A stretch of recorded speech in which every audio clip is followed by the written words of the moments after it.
नमस्ते बच्चों, स्वागत है आपका cooking with RJ and family के खास एजुकेशन सेक्शन में, जहां पढ़ाई होती है बिल्कुल आसान और मज़ेदार अंदाज में। आज हम इस वीडियो में चैप्टर 9 मैं मोरी में नहीं माखन खायो पाठ के शब्दार्थ, बहुविकल्पीय प्रश्न, प्रश्न उत्तर, मिलान, रिक्त स्थान, पाठ के अन्य प्रश्न उत्तर तथा जीवन परिचय पढ़ेंगे। शब्दार्थ: मधुबन, ब्रजभूमि के एक वन का नाम। बंसीवेट, बरगद का वो पेड़ जिसके नीचे श्री कृष्ण बांसुरी बजाते थे।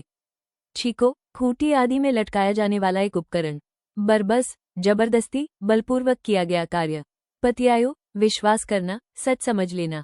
कमरिया, छोटा कंबल। बेहसी, हंसकर। नीचे दिए गए प्रश्नों का सटीक उत्तर कौन सा है? उसके सामने तारा बनाइए। प्रश्न 1, मैं माखन कैसे खा सकता हूँ? इसके लिए श्री कृष्ण ने क्या तर्क दिया? मुझे तुम पराया समझती हो। मेरी माता, तुम बहुत भोली हो। मुझे ये लाठी कंबल नहीं चाहिए। मेरे छोटे छोटे हाथ छीके तक कैसे जा सकते हैं? उत्तर: मेरे छोटे छोटे हाथ छीके तक कैसे जा सकते हैं? माँ यशोदा जब कृष्ण के मुंह पर माखन लगा देखकर उन्हें डांटने लगती है तो वे छीके तक हाथ न पहुंचने का बहाना बनाते हैं। प्रश्न 2, श्री कृष्ण माँ के आने से पहले क्या कर रहे थे? गाय चरा रहे थे, माखन खा रहे थे, मधुबन में भटक रहे थे, मित्रों के संग खेल रहे थे। उत्तर: माखन खा रहे थे। माखन खा रहे थे यह विकल्प सही है, क्योंकि पद्यांश की शुरुआत ही इस पंक्ति से हुई है, मैं नहीं माखन खायो, अर्थात कृष्ण माँ से माखन न खाने की बात कर रहे हैं। मिलकर करें मिलान। इस चार्ट में दिए गए शब्द को इनके सही अर्थ व संदर्भ से मिलाइए। प्रश्न: पाठ में से चुनकर यहाँ कुछ शब्द दिए गए हैं। अपने समूह में इन पर चर्चा कीजिए और इन्हें इनके सही अर्थ या संदर्भ से मिलाइए। इसके लिए आप शब्दकोश, इंटरनेट या अपने शिक्षकों की सहायता ले सकते हैं। उत्तर: शब्द अर्थ या संदर्भ। 1, जसोदा, यशोदा, श्री कृष्ण की माँ, जिन्होंने श्री कृष्ण को पाला था। 2, पहर, समय मापने की एक इकाई, 3 घंटे का एक पहर होता है। एक दिवस में 8 पहर होते हैं। 3, लकुटी कमरिया, लाठी और छोटा कंबल, कमली, मान्यता है कि श्री कृष्ण लकुटी कमरिया लेकर गाय चराने जाया करते थे।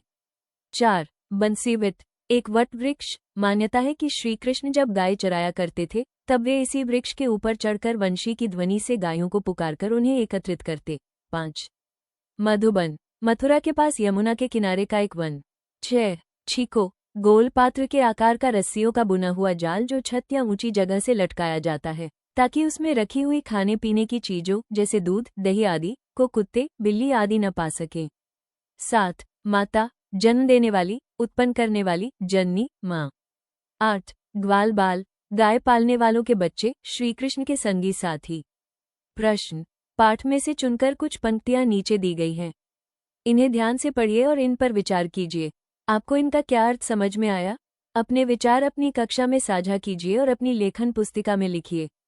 क, भोर भयो गैयन के पाछे, मधुबन मोही पठायो। उत्तर: श्री कृष्ण माँ यशोदा से कहते हैं कि प्रातः होते ही तुम मुझे मधुबन में गौओं को चराने के लिए भेज देती हो। ख, सूरदास तब बेहसी जसोदा, लय और कंठ लगाओ। उत्तर: सूरदास कहते हैं कि माँ यशोदा कृष्ण की बातें सुनकर हंस पड़ी और उन्हें गले से लगा लिया। सोच विचार के लिए पाठ को एक बार फिर से पढ़िए और निम्नलिखित प्रश्नों के उत्तर ढूंढकर अपनी लेखन पुस्तिका में लिखिए।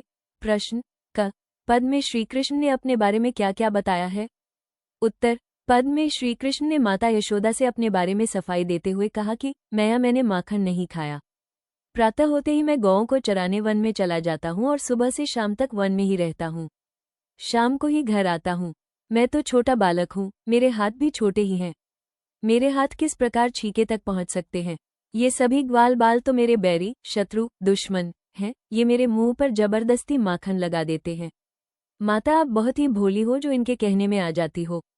आपके हृदय में मेरे प्रति कुछ संदेह है तभी आप मुझे पराया समझती हो।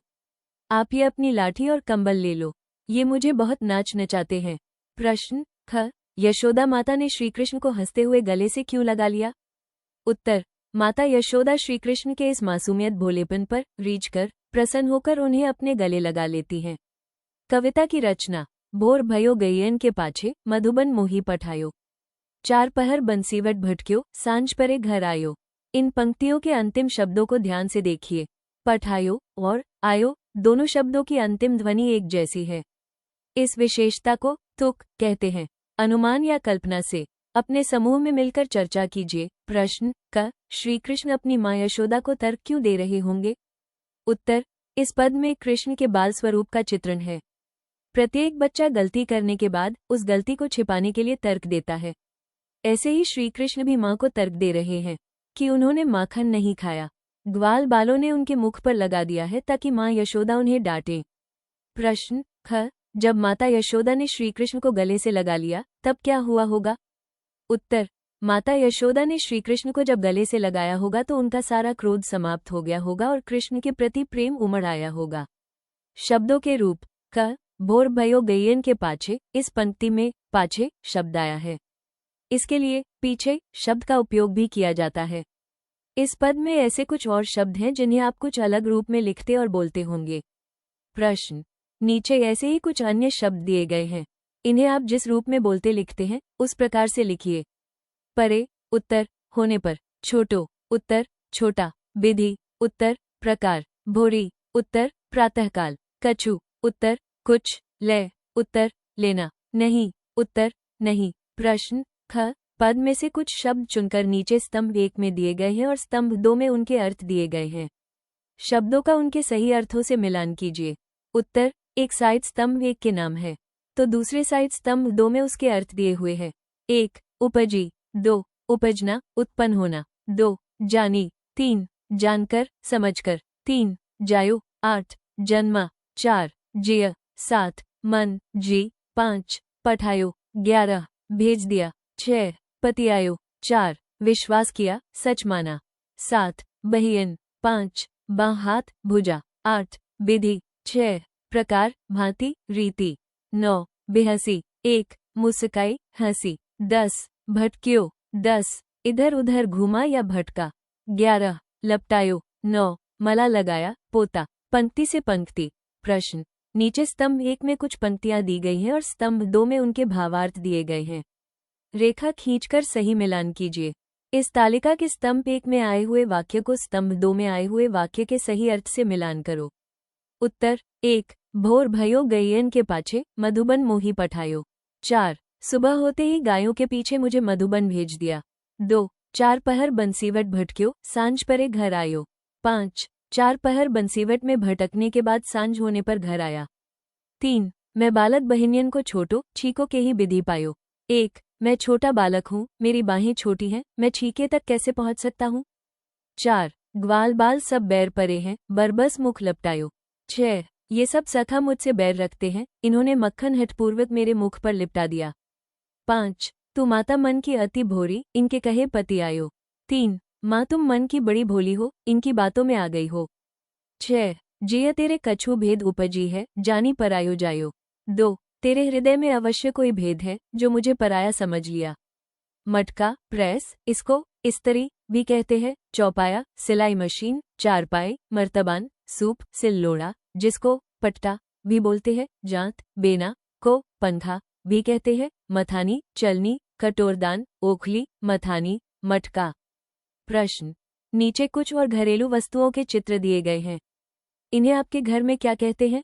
चित्रों के नीचे लिखिए। उत्तर, मटका, प्रेस, इस्त्री, चौपाया, सिलाई मशीन, चारपाई, मर्तबान, सूप, सिल्लोड़ा, पट्टा, जांत, बेना, पंखा, मथानी, चलनी, कटोरदान, ओखली, मथानी, मटका। इक्वल्स ग्रेटर देन आप जानते ही हैं कि श्री कृष्ण को मक्खन बहुत पसंद था। दूध से दही, मक्खन बनाया जाता है और मक्खन से घी बनाया जाता है। नीचे दूध घी बनाने की प्रक्रिया संबंधी कुछ चित्र दिए गए हैं। अपने परिवार के सदस्यों, शिक्षकों या इंटरनेट आदि की सहायता से चित्र में दी गई प्रक्रिया को लिखो। गाय, दूध दोहन, दूध उबालना, दूध जमाना, दही बनाना, मक्खन निकालना, छाछलग करना, मक्खन अलग करना, गर्म करके घी बनाना, घी जार में डालना। प्रश्न, दूध से घी बनाने की प्रक्रिया लिखिए। उत्तर, सर्वप्रथम दूध को जामन लगाकर दही बनाया जाता है। दही को मथने से माखन बनता है। माखन को हांडी या किसी बड़े बर्तन में डालकर गर्म किया जाता है। धीरे धीरे वो घी में परिवर्तित होने लगता है। हांडी में बने घी को छान लिया जाता है और बची करोनी को भी खा सकते हैं।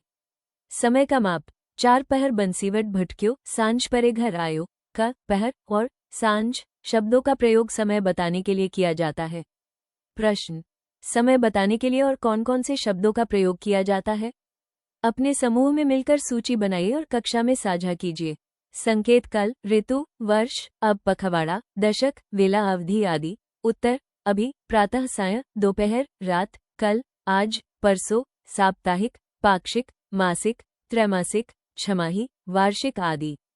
प्रश्न ख. श्री कृष्ण के अनुसार वे कितने घंटे गाय चराते थे?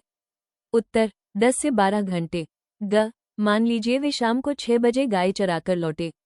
प्रश्न: वे सुबह कितने बजे गाय चराने के लिए घर से निकले होंगे? उत्तर: 5-6 बजे के बीच में। घ. दोपहर का अर्थ है दोपहर का समय, जब दूसरे पहर की समाप्ति होती है और तीसरे पहर का प्रारंभ होता है।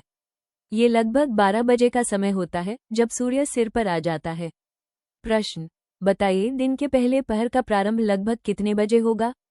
उत्तर: सुबह के 6 बजे से 9 बजे तक पहला पहर होता है। ग्रेटर दैन का महाकवि सूरदास दृष्टिबाधित थे। उनकी विशेष क्षमता थी उनकी कल्पना शक्ति और कविता रचने की कुशलता। हम सभी में कुछ न कुछ ऐसा होता है जो हमें सबसे विशेष और सबसे भिन्न बनाता है। प्रश्न: नीचे दिए गए व्यक्तियों की विशेष क्षमताएं क्या हैं? विचार कीजिए और लिखिए आपकी। उत्तर: किसी को भी मुश्किल में देखकर सहायता करने की चाह उठना। आपके। उत्तर: मेरे पिताजी हर बात व्यवहारिक रूप में समझाते हैं। आपके शिक्षक की। उत्तर: पाठ को भली भांति समझना, मार्ग निर्देशन करना। आपके मित्र की। उत्तर: सच्ची मित्रता निभाना, मित्र के गलत होने पर उसे प्यार से एहसास दिलाना। ख. एक विशेष क्षमता ऐसी भी है जो हम सबके पास होती है। वो क्षमता है सबकी सहायता करना, सबके भले के लिए सोचना। तो बताइए, इस क्षमता का उपयोग करके आप इनकी सहायता कैसे करेंगे? एक सहपाठी पढ़ना जानता है और उसे एक पाठ समझ में नहीं आ रहा है।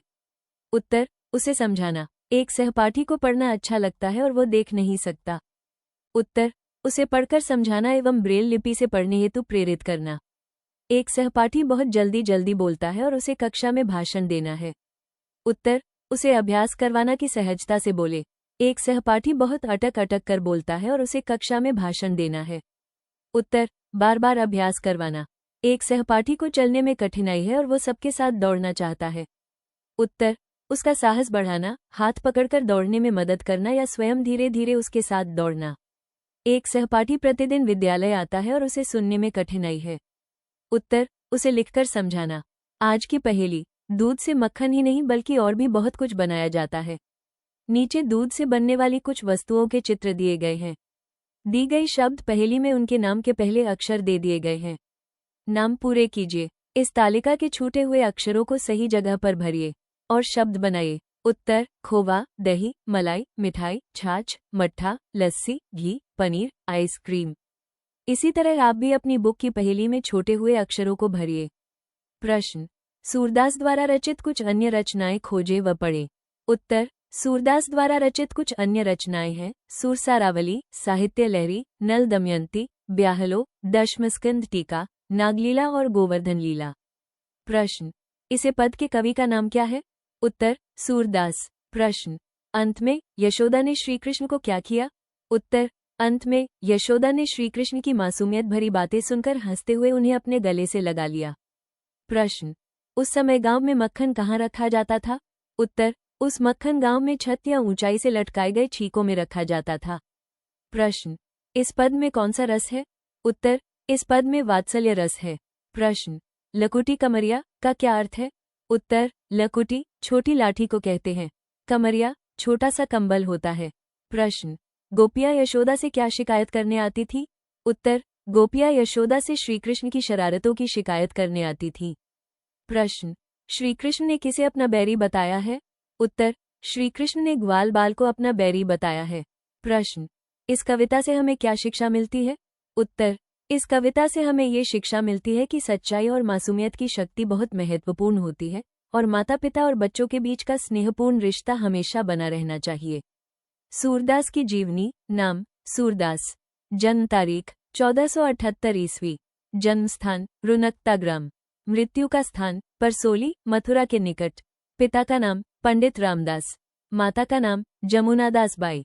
गुरु: महाप्रभु वल्लभाचार्य। सूरदास का असली नाम: सूरदास मदन मोहन। अष्टछाप के कवियों में सर्वश्रेष्ठ कवि माने गए। सूरदास भक्ति काल के प्रसिद्ध कवि और भक्त थे। सूरदास किसके शिष्य थे? आचार्य वल्लभाचार्य। भक्ति, कृष्ण की भक्ति। भाषा की शैली, ब्रज। रस, वात्सल्य और श्रृंगार। रचनाएं, सूरसागर, सूरसारावली, साहित्य लहरी, कृष्ण की बाल लीलाओं, कृष्ण लीलाओं का चित्रण। मृत्यु 1583 ईस्वी, परसोली, मथुरा के निकट। उम्र 105 वर्ष। आपको यह वीडियो कैसा लगा? अगर अच्छा लगा है तो सब्सक्राइब और लाइक करें तथा वीडियो को ज़्यादा से ज़्यादा शेयर करें। अगला वीडियो आपको कौन सा चाहिए कमेंट करें। जय हिंद।